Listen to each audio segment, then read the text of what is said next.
أعوذ بالله من الشيطان الرجيم.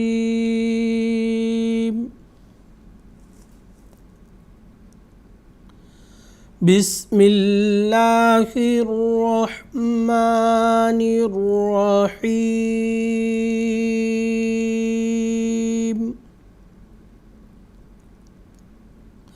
ناظرین اکرام، السلام علیکم ورحمۃ اللہ وبرکاتہ. تجوید القرآن کلاسز کا سلسلہ جاری ہے. آج خاکسار آپ حضرات کی خدمت میں ایک اور کلاس کے ساتھ حاضر ہے. ناظرین اکرام، گزشتہ کلاس میں ہم نے وقف کے تعلق سے تفصیل سے پڑھ لیے ہیں کہ وقف کس کو کہتے ہیں، وقف کی تعریف کیا ہے، اور قاعدہ وقف کیا ہے، اور کن کن باتوں کو ہم نے مد نظر رکھنا ہے. اس کے بعد محل وقف یعنی کس جگہ ہم نے وقف کرنا ہے، اور باقاعدہ جو رموز اوقاف ہیں یعنی علامت وقف وہ بھی ہم پڑھ چکے ہیں. اب ناظرین کرام، آج اسی تسلسل میں کچھ اور نئی باتیں ہم سیکھیں گے. سب سے پہلے اب تک تو ہم یہ پڑھ چکے ہیں کہ علامت وقف کے آ جانے سے کس طرح سے ہم نے وقف کرنا ہے. اگر بفرض محال مثال کے طور پر کوئی عبارت ایسی ہے جو بہت بڑی ہے اور بیچ میں کوئی علامت وقف نہیں ہے تو اس صورت میں کیا کریں؟ ناظرین کرام، اس صورت میں اس عبارت کو اس طرح سے پڑھیں گے، یعنی جہاں تک آپ پڑھ سکتے ہیں اس کو پڑھیں، اور وقف کرتے ہوئے جو جو قواعد ہم پڑھ چکے ہیں اسی طرح آپ وقف کریں. یعنی اس عبارت کے درمیان آپ اگر رکنا چاہیں گے تو ضرور رکیں. اس کے بعد رکتے ہوئے تا متحرک حرف ہے تو اس کو ساکن کریں، تا مربوطہ ہے تو اس کو ہائے ساکنہ میں بدلیں، اور دو زبر ہے تو اس کو الف میں بدلیں.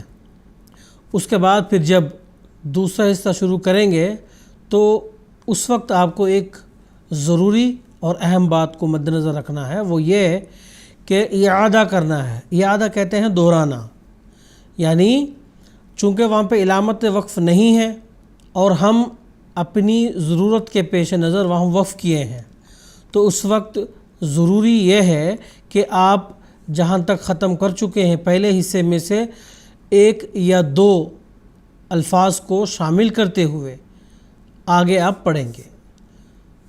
تو اس کو کہتے ہیں اعادہ یعنی دہرانا.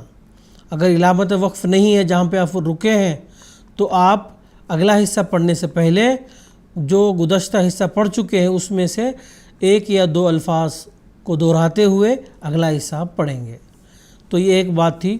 اس کے علاوہ ناظرین کرام، وقف کے تعلق سے ایک اہم اور ضروری بات یہ ہے، ایک قاعدہ ہے معانقہ. اس تعلق سے ہم آج پڑھیں گے. معانقہ عنقن سے نکلا ہے، عین نون قاف. عنقن کہتے ہیں گردن.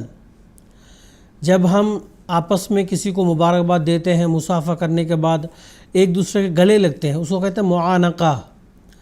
ایک دوسرے سے ملنا، ایک دوسرے سے مصافحہ کرنے کے بعد جو گلے لگتے ہیں اس کو کہتے ہیں معانقہ.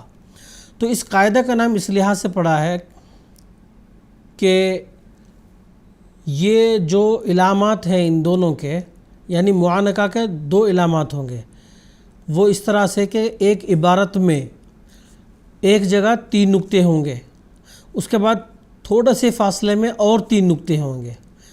یہ جو ایک ہی عبارت میں ایک ہی جگہ یعنی نزدیک جو 3 نقطوں کا ملنا ہے اس کو کہتے ہیں معانقہ. اس لیے اس قاعدہ کا نام معانقہ رکھا گیا کہ دونوں آپس میں نزدیک ملے جلے ہوتے ہیں. تو اس کا قاعدہ یہ ہے کہ جب آپ یہ دیکھیں گے کہ ایک عبارت میں 3 نقطے تھوڑے فاصلے پر ہیں تو اس کے حاشیہ پر ضرور یہ لکھا ہوا ہوتا ہے کہ معانقہ عند المتقدمین یا عند المتاخرین. یہ 2 قسم کے الفاظ وہاں لکھے ہوئے ہوتے ہیں، یا تو عند المتقدمین یا پھر عند المتاخرین۔ تو کرنا آپ کو وہاں یہ ہے، اگر آپ وہاں پہ رکنا چاہتے ہیں تو آپ پریفرنس اس بات کو دیں، اگر لکھا ہوا ہے عند المتقدمین تو جہاں پہلے 3 نقطے ہیں وہاں رکیں، اگر لکھا ہوا ہے عند المتاخرین تو جہاں دوسرے جگہ پر 3 نقطے ہیں وہاں رکیں، یہ ضروری ہے۔ اگر آپ عند المتقدمین، متقدم کہتے ہیں پہلا، متاخر کہتے ہیں دوسرا، تو اگر پہلا لکھا ہوا ہے متقدمین تو آپ پہلے 3 نقطے پہ رک جائیں، اگر متاخرین لکھا ہوا ہے تو آپ دوسرے 3 نقطے پر رکیں، یہی قاعدہ ہے۔ میں باقاعدہ ان دونوں کی مثال بھی آپ کو قرآن مجید سے پڑھ کر سناؤں گا تو آپ کو اندازہ ہو جائے گا۔ تو آپ نے بس اتنی سی بات یاد رکھنی ہے، جب یہ 3 نقطے ایک ہی عبارت میں یا تھوڑے تھوڑے فاصلے پر آتے ہیں تو حاشیہ میں جو لکھا ہوا ہے، اگر عند المتقدمین لکھا ہوا ہے تو پہلے 3 نقطے پر رکنے کی کوشش کریں، اور اگر عند المتاخرین لکھا ہوا ہے تو آپ دوسرے 3 نقطے پر رکنے کی کوشش کریں، اسی کو کہتے ہیں معانقہ۔ اب سب سے پہلے میں ایک مثال آپ کو متاخرین کا دکھا دیتا ہوں۔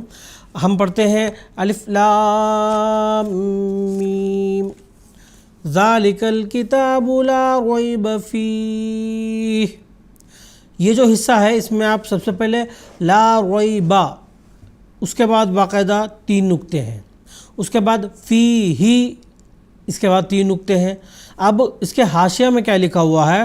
معانقہ عند المتاخرین۔ جیسا کہ میں بیان کر چکا ہوں کہ اگر متاخرین لکھا ہوا ہے تو دوسرے 3 نقطے پر آپ کو وقف کرنا چاہیے، یعنی اس بات کو آپ نے مد نظر رکھنا ہے، اگر متاخرین لکھا ہوا ہے تو دوسرے 3 نقطے پر آپ ضرور وقف کریں۔ اسی لیے اس کی تلاوت کرتے ہوئے ہم پڑھتے ہیں ذالک الکتاب لا ریب فیہ، ہم اس کو اس طرح نہیں پڑھے ذالک الکتاب لا ریب فیہ ھدی للمتقین، چونکہ معانقہ جو اس کی علامت ہے اس کے آگے یہ لکھا ہوا ہے کہ عند المتاخرین، کہ آپ دونوں میں سے جو دوسرا حصہ ہے وہاں پہ رکیں۔ اسی طرح میں متقدمین کی ایک مثال دیتا ہوں، سورہ طلاق آیت نمبر 11 میں ہے۔ مثال طور پر آیت ہے اعد اللہ لہم عذابا شدیدا فاتقوا اللہ یا اولی الالباب الذین آمنوا قد انزل اللہ الیکم ذکرا۔ سب سے پہلے میں نے جو وقف کیا ہے فاتقوا اللہ یا اولی الالباب، اب یہاں پہ سب سے پہلے 3 نقطے ہیں، اس کے بعد الذین آمنوا، یہاں پہ 3 نقطے ہیں، لیکن آگے جو حاشیہ میں لکھا ہوا ہے عند المتقدمین، اگر آپ ٹھہرنا چاہتے ہیں تو آپ پہلے پہ ٹھہریں، اس لیے میں نے یا اولی الالباب اس جگہ میں نے وقف کیا ہے۔ تو یہ دونوں چیزیں تھیں جو آج کے سبق میں ہم نے سیکھا ہے۔ آج نئی بات ہم نے یہ سیکھی ہے کہ قاعدہ معانقہ میں نے جیسا پہلے بھی ذکر کیا ہے کہ عنقن سے نکلا ہے معانقہ، یعنی 2 گردنوں کا آپس میں ملنا۔ اس قاعدہ کا نام اس لیے معانقہ رکھا ہے کہ جو 3 نقطے ہیں یہ دونوں ایک ساتھ ایک ہی جملے میں نزدیک لکھے ہوئے ہوتے ہیں۔ تو اس میں رکنے کے لیے شرط یہی ہے کہ حاشیہ میں اگر عند المتقدمین لکھا ہوا ہے تو آپ وقف کرنے کی کوشش کریں، اس کے بعد اگر عند المتاخرین لکھا ہوا ہے تو دوسرے 3 نقطے پر رکنے کی کوشش کریں۔ تو ناظرین کرام، جو قواعد ہم پڑھتے ہیں آج کے کلاس میں بس یہی قاعدہ ہے۔ اس کے بعد دوسرا حصہ جو ہم تلاوت قرآن مجید کی مشق کر رہے ہیں وہ شروع کرتے ہیں۔ آج تلاوت قرآن مجید کے سلسلے میں سورہ آل عمران آیت نمبر 26, 27 اور 28 اس کی ہم تلاوت کریں گے۔ پہلے شروع کرتے ہیں۔ اعوذ باللہ من الشیطان الرجیم،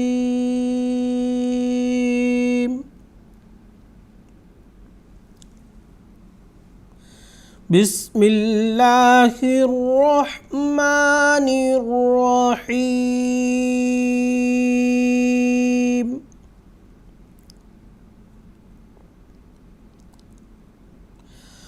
فَكَيْفَ إِذَا جَمَعْنَاهُمْ لِيَوْمٍ لَا رَيْبَ فِيهِ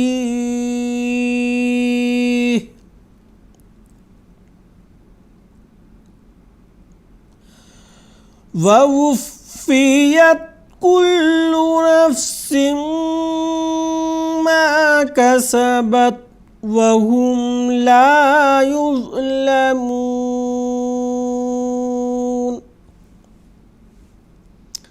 ناظرین کرام، سب سے پہلے ہم نے اذا جمعناہم لیوم لا ریب فیہ، یہاں پہ علامت وقف قف یعنی ٹھہر جاؤ، قف کا مطلب ہے ٹھہر جاؤ، تو ہم نے یہاں وقف کیا ہے۔ اور ہم مد کے سلسلے میں پڑھ چکے ہیں، حرف مد کے بعد سکون عارضی ہو تو اس کو مد عارض کہتے ہیں، اور اس کو ہم تھوڑا لمبا کر کے پڑھیں گے۔ تو یہاں پہ چونکہ وقف کرنے کی وجہ سے متحرک حرف جو فی ہی میں زیر ہے، اس کو ہم نے ساکن کر دیا۔ جب آخری حرف کو ساکن کر دیتے ہیں، اس سے پہلے جو حرف مد ہے اس کو ہم لمبا کر کے پڑھیں گے، جو کہ یا ساکن ہے یہاں پہ حرف مد، اس کو ہم نے لمبا کر دیا تو اس مد کو کہیں گے اس وقت مد عارض، یعنی جو عارضی طور پر ہے۔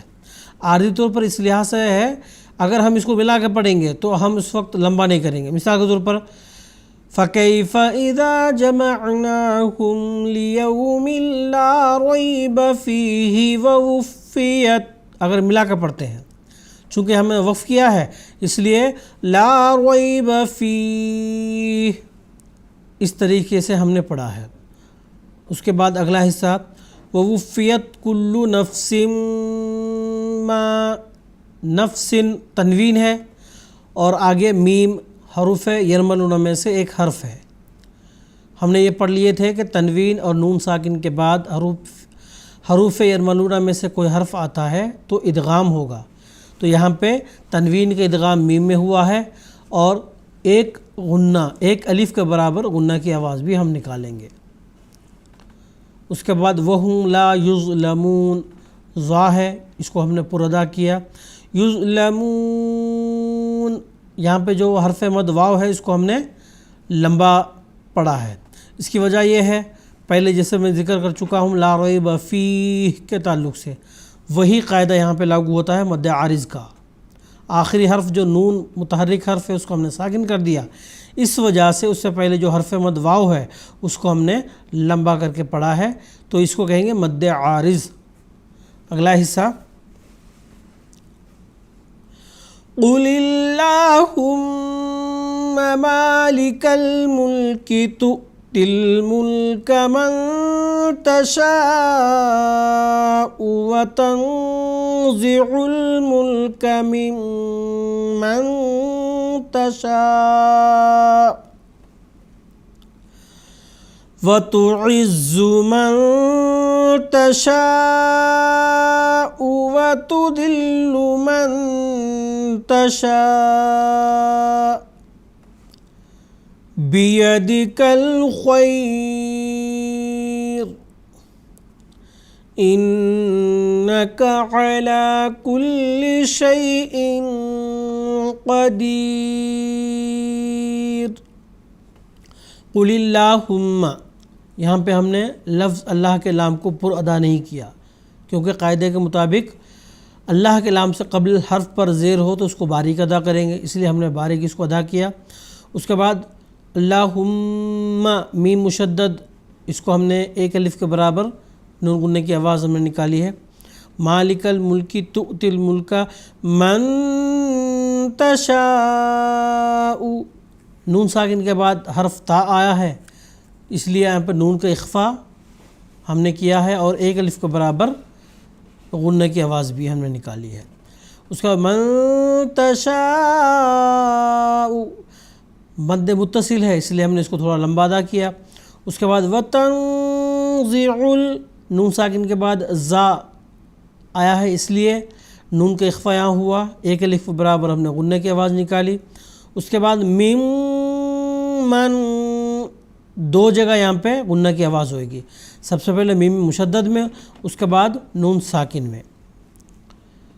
اس کے بعد وتعز، ناظرین کرام زا کی آواز میں نے بہت سخت ادا کیا ہے، کیونکہ اس کی صفت یہی ہے، زا سخت ادا کیا جاتا ہے۔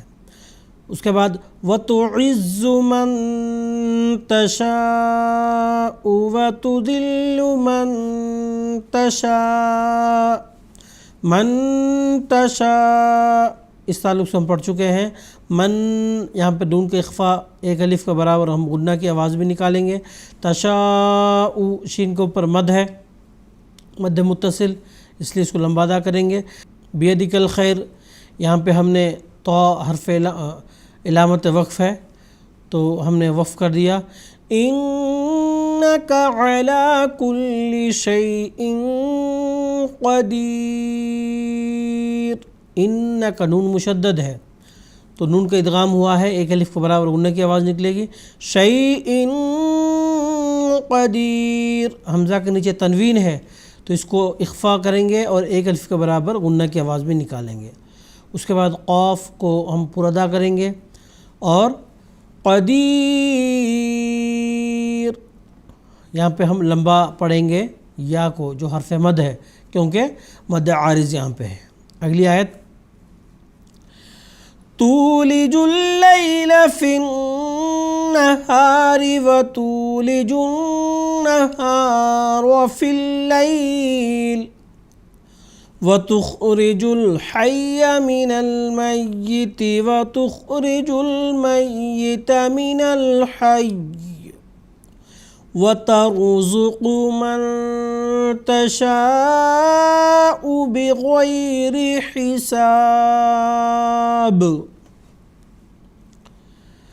تولج اللیل فی النہار، نون مشدد ادغام ہوا ہے نون کا تو ایک الف کے برابر غنہ کی آواز۔ اس کے بعد تولج النہار، یہاں پہ بھی غنہ کی آواز۔ وتخرج الحی من المیت وتخرج المیت من الحی وترزق، را کو پر ادا کریں گے، من تشاء کے تعلق سے ہم پڑھ چکے ہیں۔ بغیر، غا کو پر ادا کریں گے۔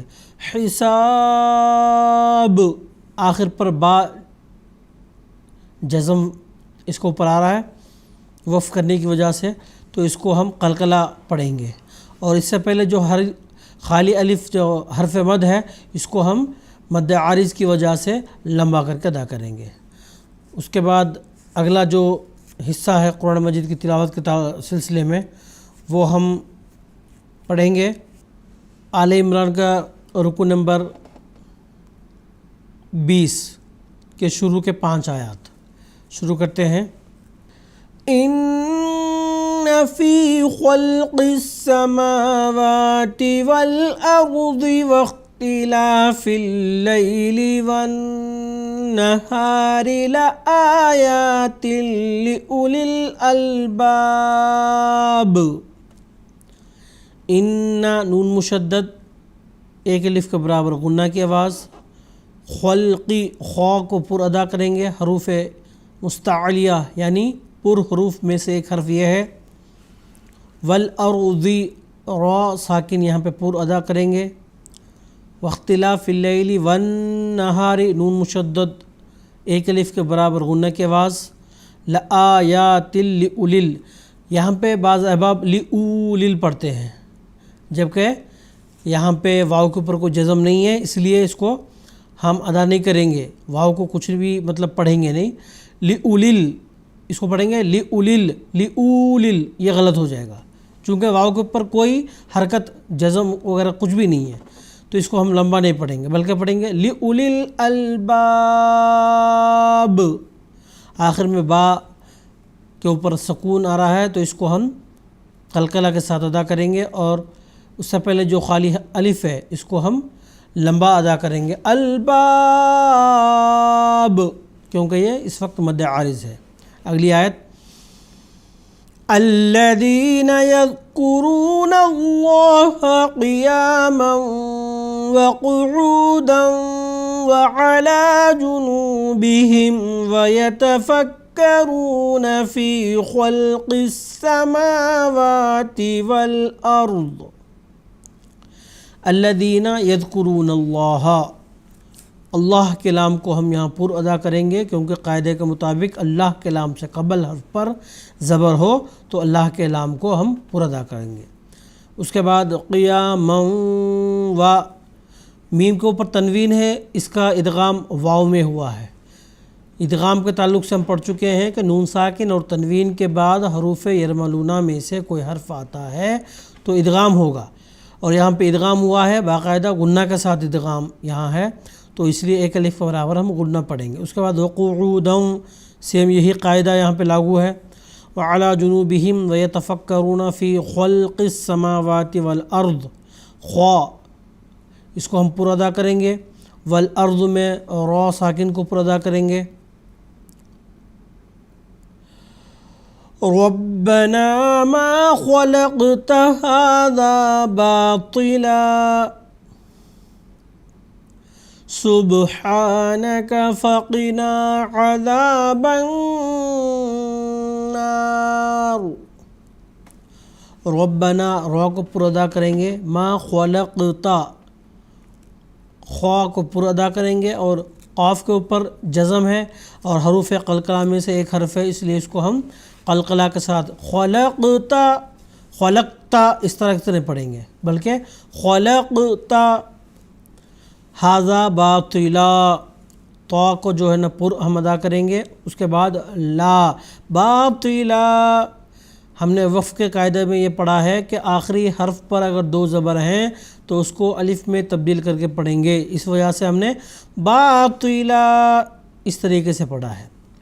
سبحانک، با کے اوپر جزم ہے، حروف قلقلہ میں سے ہے یہ، اس کو ہم قلقلہ پڑھیں گے۔ فقینا عذاب النار، نون مشدد یہاں پہ غنہ ہے۔ اس کے بعد را کو پر ادا کریں گے، عذاب النار۔ اس کے بعد اگلی آیت، ربنا انک من تدخل النار فقد اخزیتہ وما للظالمین من انصار۔ اس آیت کے متعلق کچھ بیان کرنے سے پہلے، جو دوسری اس سے پہلے جو آیت ہے اس کے تعلق سے میں کچھ عرض کرنا یہ چاہ رہا ہوں کہ نماز میں بعض احباب اس رکوع میں سے کچھ حصہ پڑھتے ہیں، اس وقت وہ شروعات اس آیت کے درمیان سے کرتے ہیں۔ مثال کے طور پر ربنا ما خلقت هذا باطلا، جبکہ اس آیت کی شروعات الذین یذکرون اللہ قیاما وقعودا، یہاں سے شروعات اس کی ہے۔ تو جب بھی اگر آپ پڑھیں تو آیت کے درمیان سے نہیں بلکہ آیت کے شروع سے آپ شروع کریں تلاوت قرآن مجید۔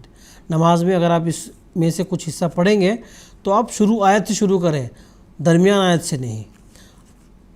تو اگلی جو آیت ہم تلاوت کر رہے ہیں اس کے تعلق سے پڑھیں گے، ربنا، را کو پر ادا کریں گے، نا یا مد منفصل ہے تو لمبا ادا کریں گے، انکا نون مشدد غنہ یہاں کریں گے، من تد، یہاں پہ نون کو اخفا کر کے ایک الف کو برابر غنہ کی آواز نکالیں گے، تد دال ساکن ہے یہاں پہ قلقلہ کریں گے، تدخل النار نون مشدد یہاں پہ غنہ کریں گے، را کو پر ادا کریں گے، فقد دال ساکن ہے اس کو قلقلہ کریں گے، اخزیتہ زا کو سخت پڑھیں گے، اور آخری جو ہا متحرک ہے اس کو ساکن کریں گے، کیونکہ وقف میں ہم نے پڑھا ہے متحرک یعنی جس پر زبر زیر پیش ہوتا ہے اس کو ساکن کر کے پڑھیں گے۔ اس کے بعد وما للظالمین، ظا کو پر ادا کریں گے، من انصار، من نون ساکن یہاں پہ اس کا اظہار ہوگا،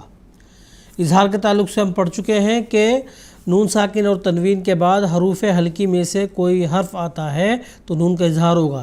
یہاں پہ حروف حلقی حمزہ آیا ہے، اس وجہ سے نون کا یہاں پہ اظہار ہوگا۔ اس کو اس طرح سے نہیں پڑھیں گے من انصار، بلکہ پڑھیں گے من انصار۔ اس کے بعد نون ساکن یہاں پہ اخفا اس کا ہوگا، کیونکہ آگے جو حرف ہے وہ حروف حلقی میں سے نہیں ہیں، تو اس لیے اس کا یہاں پہ اخفا ہوگا، ایک الف کے برابر غنہ کی آواز۔ صاد کو پر ادا کریں گے اور آخر پر جو را ہے اس کو پر ادا کریں گے۔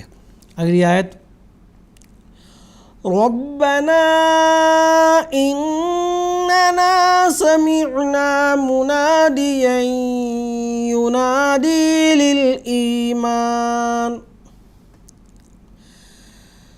للإيمان أن آمنوا بربكم فآمنا ربنا فاغفر لنا ذنوبنا وكفر عنا سيئاتنا وتوفنا مع الأبرار۔